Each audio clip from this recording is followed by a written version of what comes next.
Hey guys, it's Bobby Legs, and welcome to another episode of Bobby Legs Loves Watches. Today I will be reviewing the Zelos Skyraider version 2 with a blue meteorite dial. About a year and a half ago, Zelos popped on my radar, and although I realized how immensely popular this micro brand was and how well run it is, and the customer service is unbelievable, most of the models didn't really appeal to me. Just no particular reason why. I just stylistically, I just didn't really appreciate what they were offering. However, one model did, and that was the Skyraider. I love the ETA 6498, and I loved the look of the watch, but unfortunately, it had all sold out. So, knowing that there was a new version going to be coming out, I religiously would check the website. I signed up for email alerts. I joined the Zelos Timekeepers group on Facebook, and eventually the news came out, and then I still had to wait a while. But then the day came, and I was sitting by my computer waiting to pull the trigger. I knew which variant I wanted. They had some different variants, some great variants, but there was one that I wanted. I wanted to add a meteorite dial to my collection. I love blue, and it was just a no-brainer. And I fortunately was there with my mouse clicking, refreshing the screen until I was able to add to cart. So I got it, and I was very, very excited. But before I get into the review and show you the watch, please remember to like and subscribe and click that bell icon to get notifications every time I upload new videos. I love making these videos, and I hope you like them too. So let's get on with the review. So let's jump right into the specs. We have a 42 millimeter case diameter, a 22 millimeter lug width, a 48.5 millimeter lug to lug. Now, just to keep in mind, you do have these end links here that protrude ever so slightly past the lugs. And so I measured this around 54 millimeters, somewhere between 54 and 55. However, I have a 6 3/4 inch wrist, and this watch fits great on wrist, and I'll show you in a little bit. But if you're as low as a 6.5, I wouldn't let the lug or this distance here um, discourage you from purchasing this watch if you have the chance, because these end links here slope down so aggressively. It's almost like you're starting the process of the watch and the bracelet going around your wrist, if you know what I mean. So it's comfortable. It won't look weird. That illusion of it sloping down, because it slopes down so aggressively. Put it this way: I think if you have 6.5 inch wrists, don't let it stop you from doing it, because I think it'll fit fine and you'll be happy with it. You have a 10.5 millimeter case thickness, without the crystal, which is a sapphire crystal. I measured, just under 11 with the crystal. I guess it depends on where you go. I got readings from 10.7 to up to 10.9. Nothing above that. So that's good to know. So you have a titanium case. This watch is fully titanium, save for the clasp, but we'll get back to that in a second. Titanium here. You have a combination of finishing. Here on the flanks, you have a little bit more of a brush style finishing, and as well here with the Zelos logo on the crown. The crown is very, very interesting. It's a little bit, so I would say, compared to a lot of like Flight or Flieger watches, which I believe this is kind of like in the same vein of, in the same genre. The crown is slightly on the smaller side, but not a big deal. You can still get a good grip. Let's see if we can measure out at its widest point how thick it is. It's actually probably thicker than I thought. 6.7 I'm getting. 6.5, 6.7, which is actually pretty good. But you do have these nodules here and these grooves that help, with the grip. So not a big problem there. Getting back to the bracelet, so titanium. As you can see, I put a couple scratches already, which, hey, it is what it is. I like to wear my watches I would have liked to not put scratches on the bracelet after day three, though. You know what I mean? But hey, I bought it. It's mine, right? It's mine now. So you got a nice little, a slight little taper. You do have these screwed in links here, which is very, very nice. Now getting back to the clasp. This is a great class. You've been seeing this a lot lately in their recent diver models. And so you think to yourself, or I thought to myself, well, that's interesting. They're putting a dive style bracelet on a Flieger type watch. And then I thought to myself, and this is stainless steel, by the way. And they did a pretty good job matching it up, I think, with the titanium. A little bit of a hot spot, not as bad as the swordfish that I had for review a few months ago.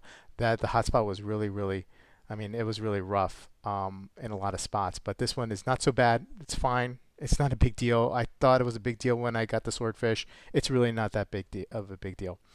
But going back to a diver style clasp with a Flieger type watch, and I thought to myself, look, I mean, this is not a major brand here that spends millions and millions of dollars in R&D and puts out hundreds of thousands of watches a year. This clasp is a great class, a way better class than I expect from a micro brand. So it's one of their best features. So if they put it on one of their new releases, whether it be a dive watch or not a dive watch, I'm totally fine with that. They're trying to present the best package possible for the consumer. So I appreciate that. And if it bothers you that much, throw this on a strap. The original, the version 1, I believe they came on straps. They didn't come with this titanium bracelet. So throw it on a strap. And it looks great on a strap, you know. Anyway, so back to it. High quality milled out strap. You have this nice little diver's extension here. The glide lock system. So you depress this and it moves back and forth. Sorry, a little tough on camera to do, but let me get it back to where I had it originally. Okay, so now while we're back here, this is something that they did with this with a lot of their bracelets. Now they're doing this quick release, which is awesome. Love that. A lot of brands are doing that. It's a great feature. Now what we have here, the watch is powered by the ETA 6498 Elaboré. Now the 6498 is a hand-wound movement. It used to be a pocket watch movement that they incorporated into wristwatches years ago. And it's a great workhorse movement. This is the kind of movement that, you know, once you're past warranty and you have to get it fixed down the road, you could bring it to any watchmaker who knows what they're doing. Put it this way, I have a Panerai that's from like 2006, 2007, has an ETA 6497, I believe in it, and I have yet to get it serviced, and it keeps great time. They're just really good movements, real solid movements, kind of like a Boeing 737, like pre Max, you know, just solid planes that want to stay in the air, don't want to do anything else but fly, and are solid workhorses. So I digress. So anyway, the movement here, as you could see, has a PVD coated main plate, which is a nice touch, and you have engraved winding wheels. Just a beautiful looking watch. Case back. Now you have the Swiss ETA written 6498, and that is sapphire crystal, and that is loomed, so you get to see that in the dark if that tickles your fancy. But great movement. Now this watch has 50 meters of water resistance, no screw down crown. That's fine. You kind of expect that, you know, with a flight watch, pilot watch. You know, some of them do offer, you know, some more water resistance, but that's okay. I mean, I don't plan on diving with this thing. You know, this is not that kind of watch. Now let's jump into the dial here.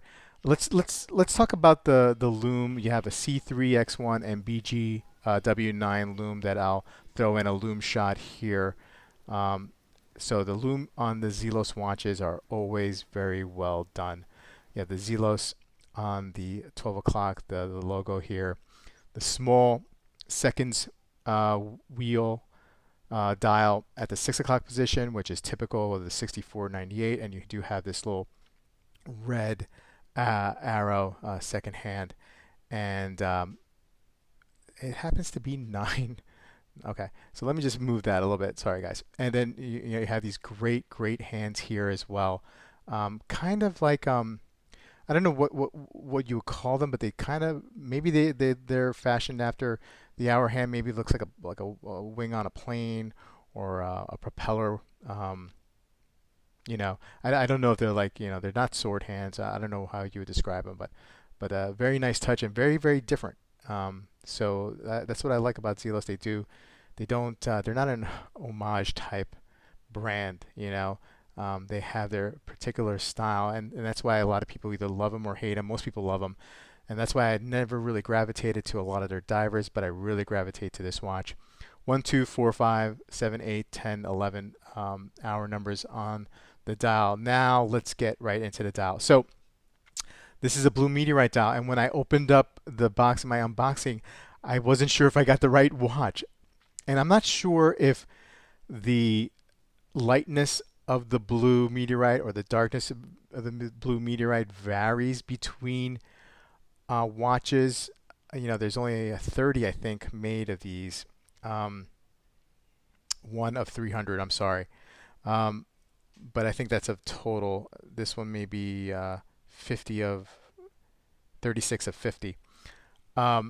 So I don't know if they all look like this. Mine looked like there was a little bit on the darker side, and it took me a while for playing with the light. And I'm sorry if I'm having a hard time. It is tough indoors to get a good shot of the meteorite, but I will include some outdoor shots here because you really have to kind of play with the light. Which is, hey, it is what it is. At first I was kind of taken back about it. I wouldn't say I was disappointed. I was just like, kind of expecting something different, especially from the images of their website. I felt like it was more pronounced. And, a buddy of mine who has a couple of their like grayish tone meteorite dials said, actually, with the gray, sometimes it's a little hard to read the time. So here, there's no way you can miss what time it is, especially from this angle. I mean, it looks like, it's 10:17. And the dial looks very dark, almost like it hides the meteorite. You don't really see it until you play with the light ever so slightly. And that's a nice subtle touch that I think I'm okay with. I really dig this watch. And that, if I had a complaint, was that the meteorite wasn't as visible in most light settings. Otherwise, I don't have too much negative to say about this watch at all. And look, I mean, it just fits my 6 3/4 inch wrist perfectly here. Let me see if I can get like a shot like that where you can see how it slopes, the end length slopes so dramatically that that it looks great. It fits me great, and I think if you have a slightly smaller wrist, this works too. Now the dial, there's no bezel, so it feels a lot bigger than it is dial wise, but that just goes to the legibility aspect that you can easily read the time. And the older and older I get, I really appreciate the legibility of my watches. Now let's do a little size comparison here. I have my all-time favorite in my collection at the moment, and that is the Black Bay 58, and this is a 39 millimeter watch. And as you can see, we're looking at a 3 millimeter case diameter difference here with the Skyraider, but it looks a lot bigger, and it's because the lack of a diver's bezel, basically. Thickness, the Black Bay is thicker by the numbers, but they kind of look close here. The box style sapphire crystal on the Black Bay 58 really kind of pushes it up a little bit more. And so let's also throw it in comparison with another flight style type watch, pilot style watch, and that's my Gino Series 40 Classique, which is also it's a 40 millimeter, so it's slightly smaller case diameter wise, but the presence is almost almost the same because of the pushers make it look a little bit bigger than it is. So in conclusion, I think you guys could tell that I really like this watch. Make no bones about it. I really like the way it looks. I like the way it uniquely fits my collection. I love the titanium. I love the way it feels on wrist. I like, or I'm warming up to the fact that I can spot the Meteorite dial when I want to by playing with the light, and not seeing the Meteorite dial when I want to by playing with the light, if that makes any sense. Anyway, guys, let me know what you think about the watch. Please put a comment below. I really love connecting with you guys, and I'd like to hear your input on some of these reviews that I do, and I'll see you in the next video.